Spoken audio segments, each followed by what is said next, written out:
Manolo, the first question is, when you first started working with a knife, how old were you?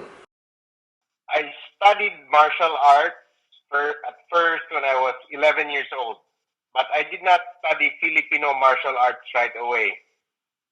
I started with Japanese karate and then Korean tang sudo, and I also got into taekwondo and aikido. So those were the four arts. I also have a little bit, very small background in judo. It wasn't because in the Philippines, although Kali, Eskrima, Arnis, these are Filipino arts, but they're not very common. It's very hard to find a school, a good school on this. So, and it's more popular. The foreign arts like the Japanese, the Korean, and the Chinese arts are more popular in our country. So it wasn't until 10 years after, when I was around 20 years old, when I started studying Filipino martial arts. Around 1992, yeah. So I've been into Filipino martial arts ever since then. What pushed you to start working with a knife? Okay. Because even when I was into other arts, my focus or what I wanted to learn wasn't the sport, was never the sport. It was more the art and the combat or practical application of the art.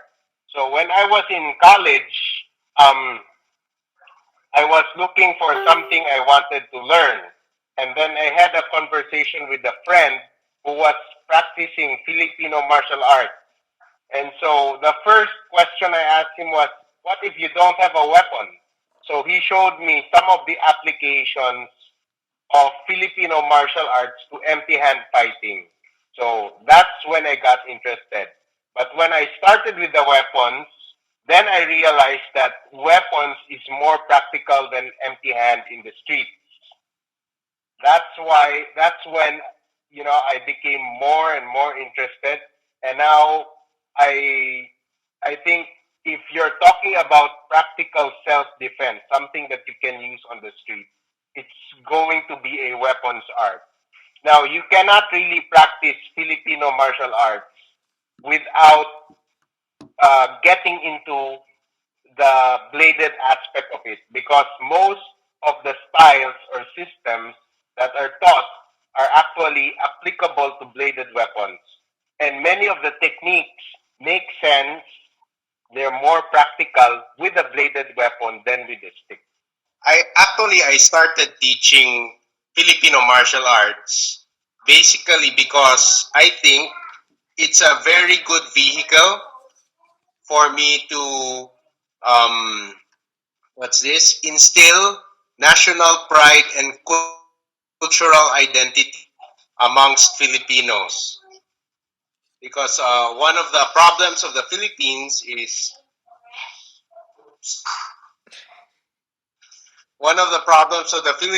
is uh, many Filipinos do not really love their country. You know what I mean?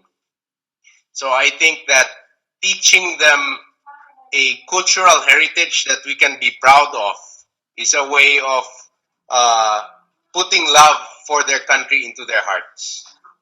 So that's the primary reason.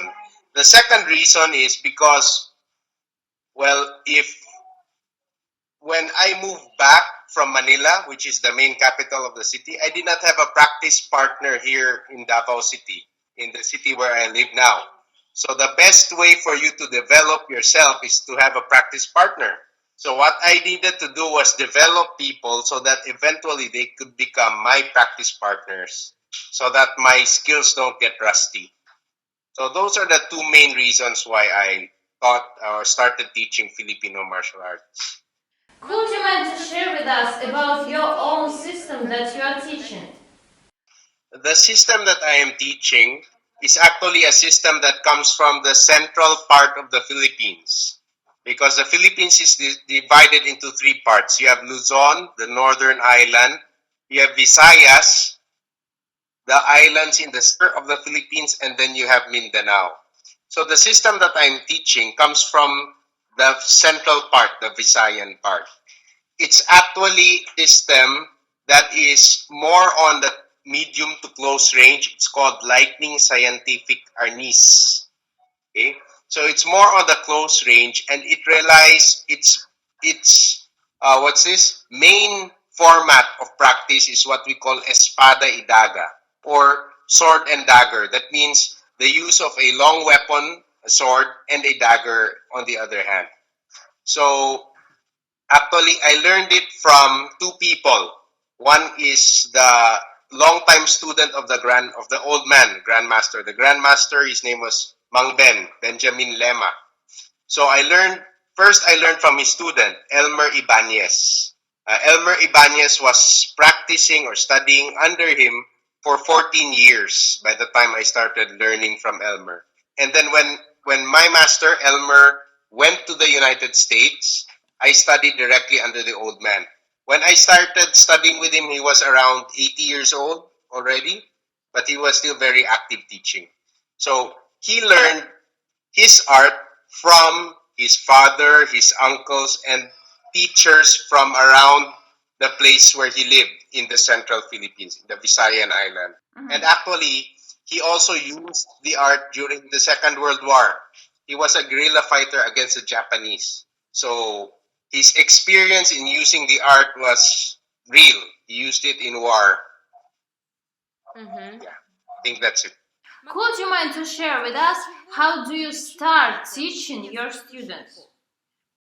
Well, the way we teach our students or a practitioner in our art is basically more or less the same with all of the other or with most of the systems in Filipino martial arts. Usually, you start with a stick, a single stick, blunt weapon. So you start learning the basic strikes, the targets, and the defenses, and then you move on to combinations of strikes, and then you move on to drills.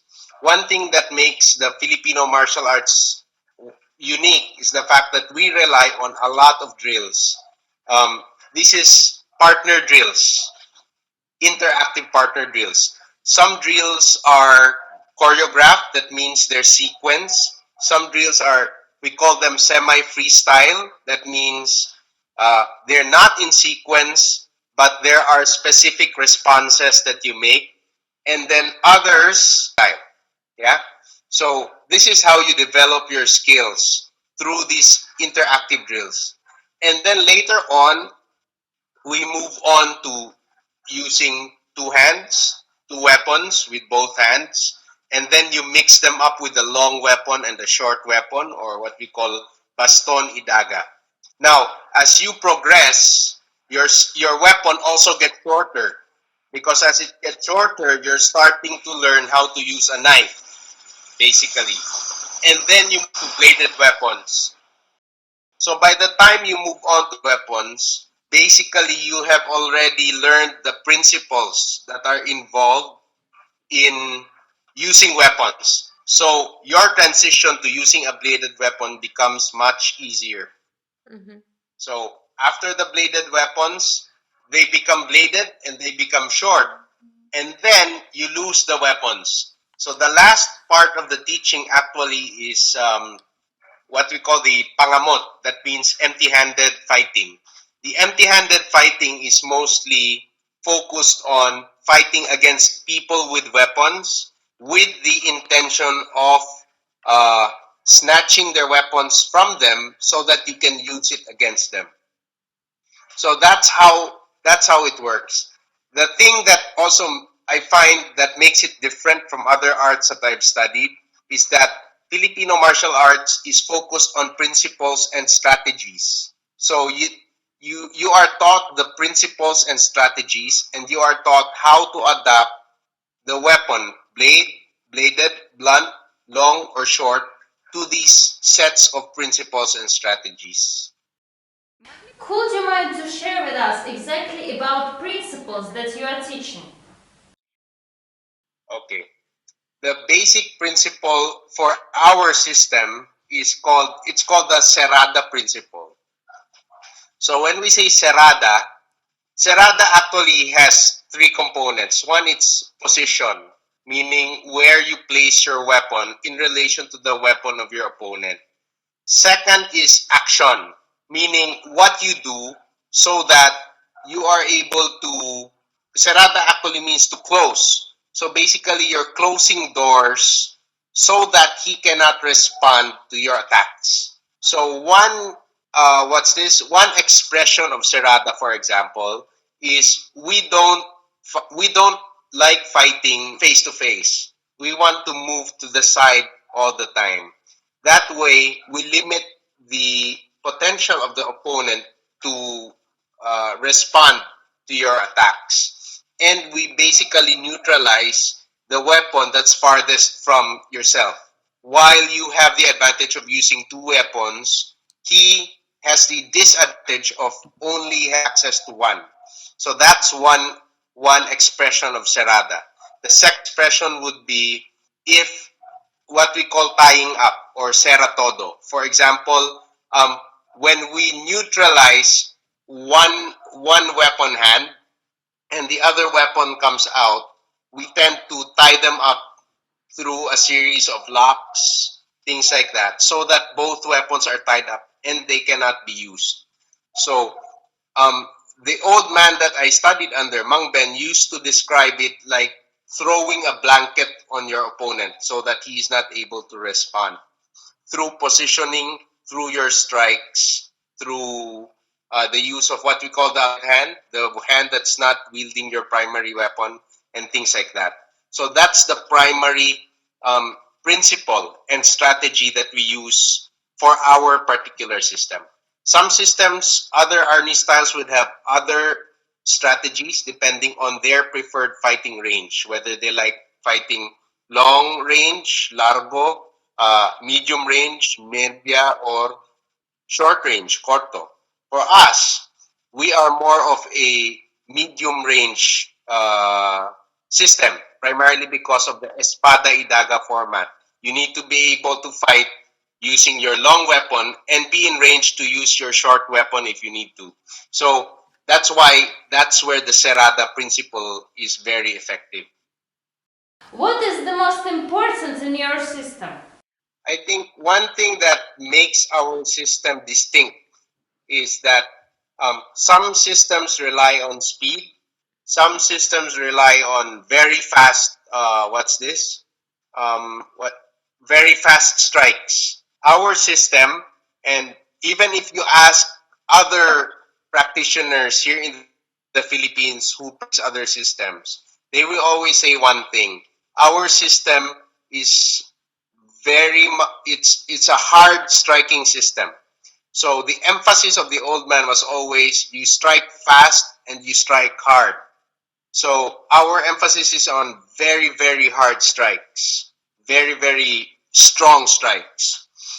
The idea being if weapons cross, whoever strikes harder, gets to win because your opponent will not have time to react when you strike his weapon to a position which is awkward for him. So that's one thing. Most of the principles that I said, it's actually present in some form in other systems, in other Filipino martial arts systems. But it's really the expression of how we do, how we perform, or how we express these principles. So ours, it's expressed with power. That's just the term for it, power. So anywhere you go, if you say lightning scientific, people will always say you are hard strikers. That's basically it. So, and that was the emphasis of the old man who taught us. You strike hard. You always like people who would strike very hard. How do you think? What pushed people to start working with a knife? I think one of the reasons for that is people realize just how practical a knife is. Like for example, a lot of my students their backgrounds they come from other martial arts, specifically Korean and Japanese arts. So, and a lot of them are actually black belts. They have their own, they have dan rankings in their arts. Um, but one thing that we realized when they started training with us is that if you want to defend yourself against a weapon, it really helps if you know how to use it. Because then you know how it responds, how it can be used, and things like that. So then it's easier for you, or you're in a better position to defend against such a weapon. That's one thing. Um, they found their own, because of course in these Japanese and Korean arts, they're taught their own version of self-defense against weapons. But then when they come into contact with Filipino martial arts, suddenly they realize just how what's this incomplete what they've learned is actually how incomplete they actually are, what they've learned, precisely because they don't know how to use the weapon in the first place. That's the first thing. The second is and in the street the most common weapon attack is actually with a knife. At least here in the Philippines, a lot of foreigners call this a knife culture, quote unquote, because everybody has a knife, even kids. Sometimes in the provinces, they walk around with a bolo, a short sword, a knife. So chances are, if you're going to be attacked on the street, it's going to be with a knife. That's the first thing. Second is, it's also really practical because a knife is just a metaphor, or it's just a symbol for anything that you can use in your hand that can be pointed, that's not necessarily a weapon. An example of which is, for example, a pen or a car key. So once you know how to use a knife, then it's easy to know how to use a car key, how to use a pen to defend yourself. So a lot of people are interested in that at the very least. And then you have a lot of foreigners who are also they come over and all they want to learn is the knife. They don't want to learn anything else. Primarily because of the attention that Filipino martial arts has been getting in relation to the use of the knife. Because, you have a lot of articles that says being taught to the special forces of this country and that country, and it's in this movie and that movie. So they come in and they want to learn the knife, basically. But for my students, it's more of a practical thing. And um, if you're a martial artist, you don't just look at uh, the combat side of it. You like practicing it just because it's fun to do. It's like dancing, it's like singing. So for my group, we just like playing. We call it playing, basically. So it's just fun. It's like art. It's a self-expression for us already. Could you mind to share with us, does psychological preparation is important for the person? It's important, a lot of martial arts actually, I think, this is one aspect where they fail. You know what I mean? Because you're never really prepared for an actual physical altercation, the real deal. Uh, so it's very important in the sense that if you're not really prepared, you tend to freeze up. If you don't have that psychological preparation, that's where the drills that we do in Filipino martial arts come in. So basically, we don't do like I said earlier. Number one is our art is a very power oriented art. That's the first thing. Second is we don't do drills where we do half power. It's always full power.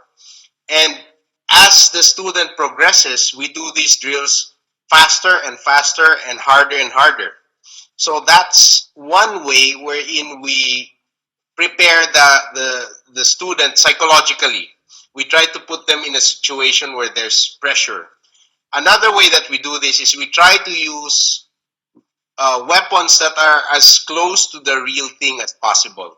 So when we do the drills that are hard and fast, we like using, eventually they start using real steel knives. And then once they reach a certain portion, we use real knives, because there's a difference with practicing with just dummy knives, the ones made of rubber or wood, and practicing with the real thing. When you're used to the real thing, then the tendency for you to freeze, or the tendency for you to, um, to panic it goes down, because you're used to doing things with the real thing. But like I said, nothing quite prepares you for the real thing. I've had uh, some instructors tell me, I teach this, I practice this every day, but and I've been in a real what's this situation where I'm threatened in the knife, and every time that situation comes, no matter how hard I practice, I still end up shaking. I'm able to react, but I still end up shaking. Nothing really prepares you for that. But the way you practice does a big deal in minimizing your tendency to freeze. So, on our part, as I said earlier, we do it by putting pressure through the drills, striking hard, striking fast, and trying to get our students to reach the point where they panic. And then eventually, as you keep practicing and they keep doing the things that they're doing, the panic goes away and they're able to react. Mm-hmm. Yeah. So when we practice, we also try to put emotional content, so that we really show that, or we kind of try to simulate um, the expression of an attacker, where you're always like this. It's almost like you're really trying to attack and hurt that person. So although it's just training, but that's what we do, so that we can try to simulate the real thing um, in a practice environment. So the next question is, how do you think? For example, we have such a situation today when one person he is making trainings in the gym for 3, 5 years, but after when he faced a real situation on the street, he doesn't know what to do. He just freezing or just run away. Why does it happen? I think different people respond to different situations, basically, and they respond to different situations differently. So, me as a teacher, I try to be very, very realistic about the expectations of my students. So when they start practicing, the first thing I tell them is, this is not a guarantee. Maybe this will just improve your chances of surviving, but it's not to be a fail safe, because you really don't know what it's gonna be like out there on the street. That's the first thing. Second is, the number one defense is actually avoiding and situational awareness, knowing what's happening in your surroundings. The second defense actually running. So I would even encourage them to run. Uh, Now, if we talk about your question regarding um, what's this, why people freeze, I really don't know what the reasons would be. Maybe one reason would be they feel that they're inadequate, they don't confidence, because a lot of times when you're in a fight, the key factor there is you don't hesitate. If you are not very sure about what you learned, you have a tendency to hesitate. So, and when you do that hesitation, then that's when you're in big trouble. So you have to strike when you have to strike. You have to, if you need to run, you need to run. You just do what needs to be done to survive. I think that's the first thing. I think it's a lack of confidence in what they learn. And it's also a lack of understanding of the reality of a confrontation on the street, I think. Mm-hmm. So those are, I think, the biggest, because if they're confident um, that they know what they need to do, then they will just do it. You know what I mean? They won't hesitate. So it's when they're not confident enough, because they think they were not trained well enough, or they were not trained for that particular situation. Things like that they tend to freeze. Can you share with us, do you have in your system something that's differ your system from many others? I would say basically the systems are more or less the same. When you're dealing with weapons, if you look at, like for example, if you look at the approach of different arts from different countries with regards to weapons, it's the same because human body mechanics is the same, the angles of attack are the same, the logical defenses and the logical escapes are the same. So I wouldn't want to say that there's anything in particular that makes us different. I think the only thing is we tend to emphasize on several things that other systems might not emphasize. And as mentioned earlier, one is the Serrada principle, wherein you always go to the outside. Second is we emphasize power a lot. Some styles, some Arnis styles, they like the flicking motion, you know, the abanico, where you go like this with your weapon. That's fast, but it doesn't have the stopping power we think.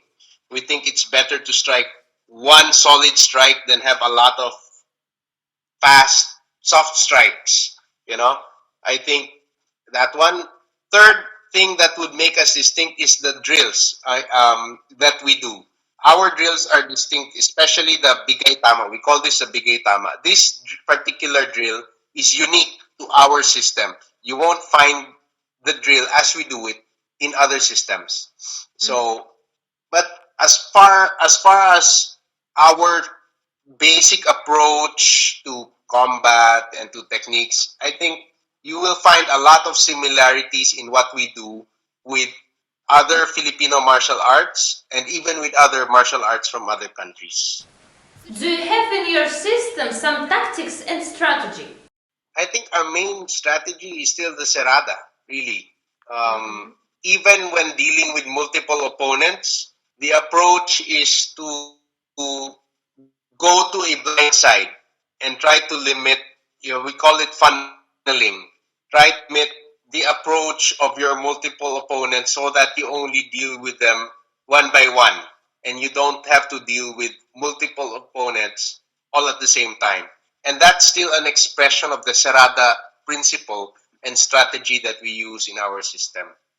So, and I think this isn't even unique to our system. You would find this kind of approach to other martial arts like Aikido, for example, when they do their randori, they basically try to funnel so that they deal with one person at a time.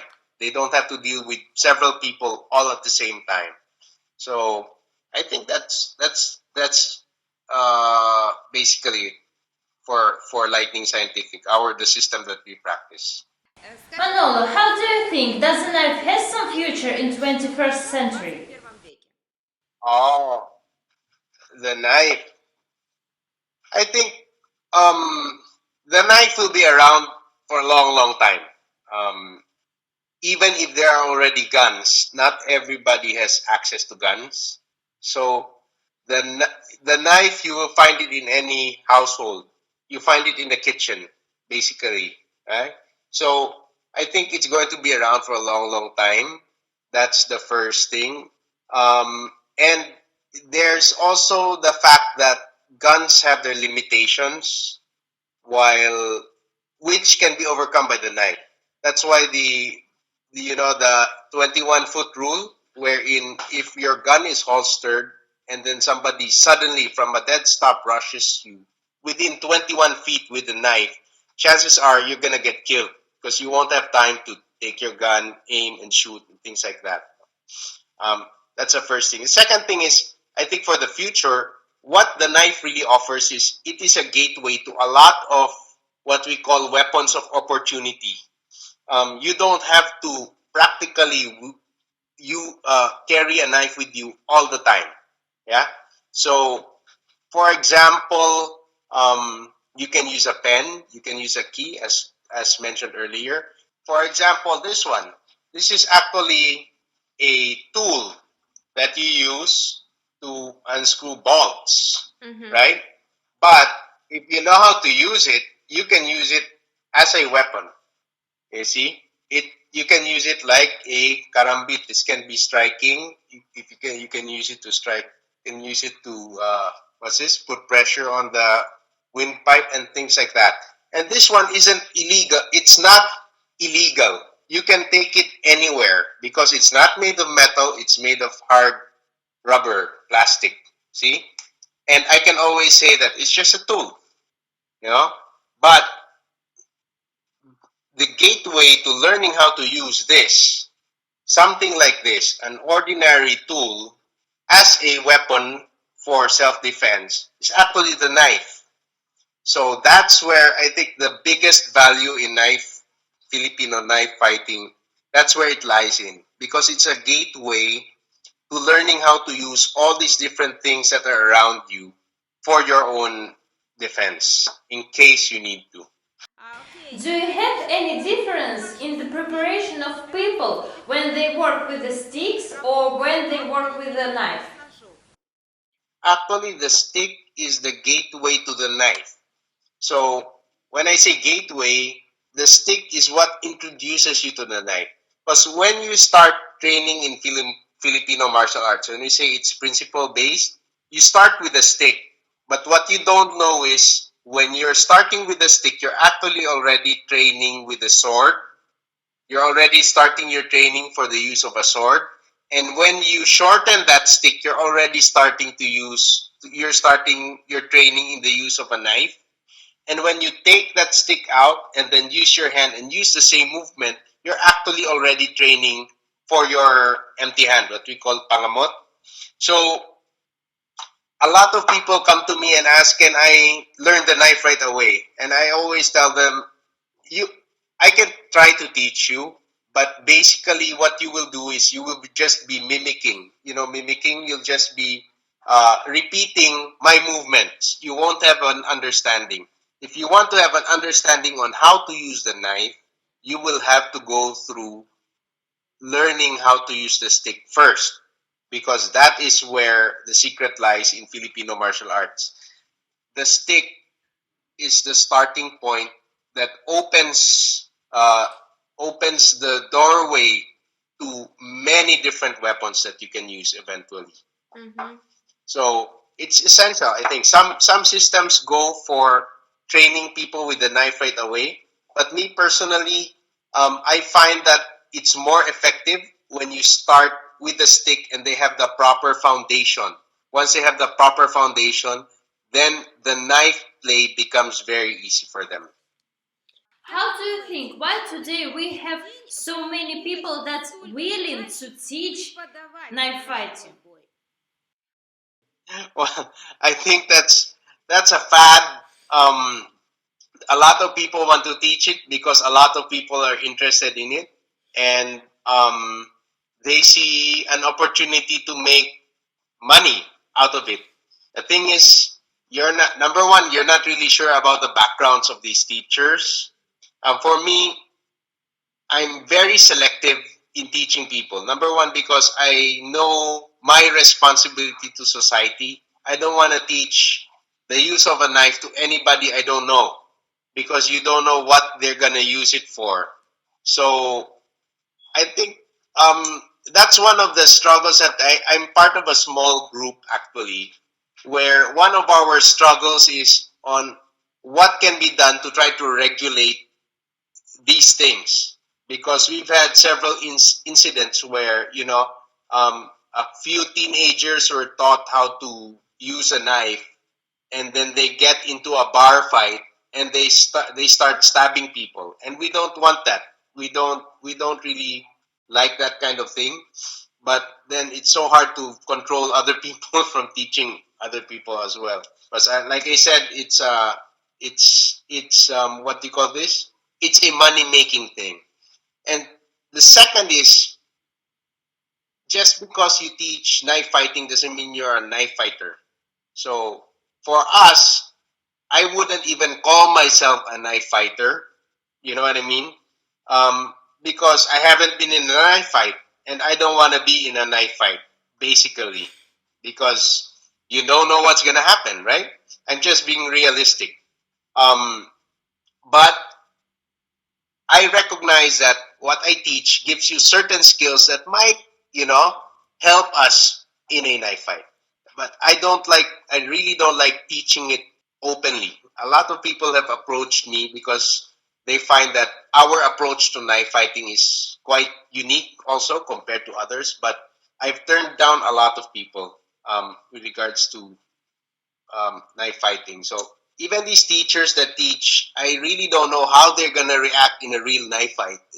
When they do their advertising, they advertise that they're so tough, but we really don't know because unless you've been there and done that, and anybody who's been in a knife fight will always tell you it's no joke. It's not something to laugh about. It's not something to be all macho about. You know what I mean? I disagree with people who just openly teach or give out knife fighting techniques to other people. Manolo, do you have certain criteria according to which you can understand who is the real master and who is not? Okay. Well, my criteria, well, I would use my criteria for my own students when I promote them to becoming an assistant instructor. And my criteria is this: if you're able to understand the principles of the art in such a way wherein you are able to respond to situations you were never taught, which you never learned. You know what I mean? For example, I would test them on weapons that they've never used before and see if they can recognize the advantages and disadvantages of these weapons and actually use it based on the advantages and disadvantages of the weapon and based on the principles that they've learned. So that's my criteria. Because a lot of students basically they think it's just doing what they were taught. Basically, what I look for is if you're able to do something you were never taught, something that's new, something that is your expression. And that's my criteria for that's my number one criteria for other masters. That's the first. And second is over the years you develop an eye to see what is actually practical and what is not. There are some people who are very flashy in their movements, but if you see it, it's not really practical. It's just flashy. You know what I mean? So that they're just using this so that they get a lot of students. But if that's really how they see it, because my criteria, if it's the less or the more simple your movement is going to be, then the more sophisticated it is. It's not more, it's less. If you understand what I mean. So the simpler your solution is, the better it is, the more sophisticated your approach to combat is. That's my principle. So if it's flashy, then I would say he's just a showman. You know what I mean? He's just an entertainer. He's not a real master because real masters are very, very simple. Their solutions are straight to the point, especially those that have been in actual fights. For example, Mang Ben, he wouldn't he wouldn't give you a solution that wasn't straight to the point. Sometimes the solution was as simple as just punch him in the face, and other people would think do this, grab this one, lock him here, pull him here, and things like that. But for Mang Ben, just punch him in the face, take his arm out, and then stab him in the back or whatever. It's that simple.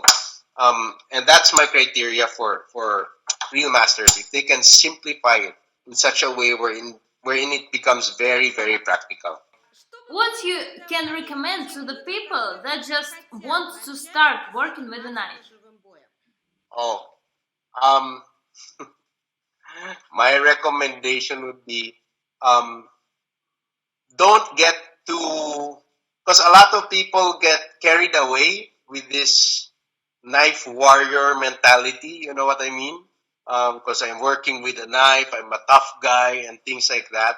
And my advice would be don't get too carried away with that because some teachers tend to teach that hype so that they get more students. And a lot of students really fall for that.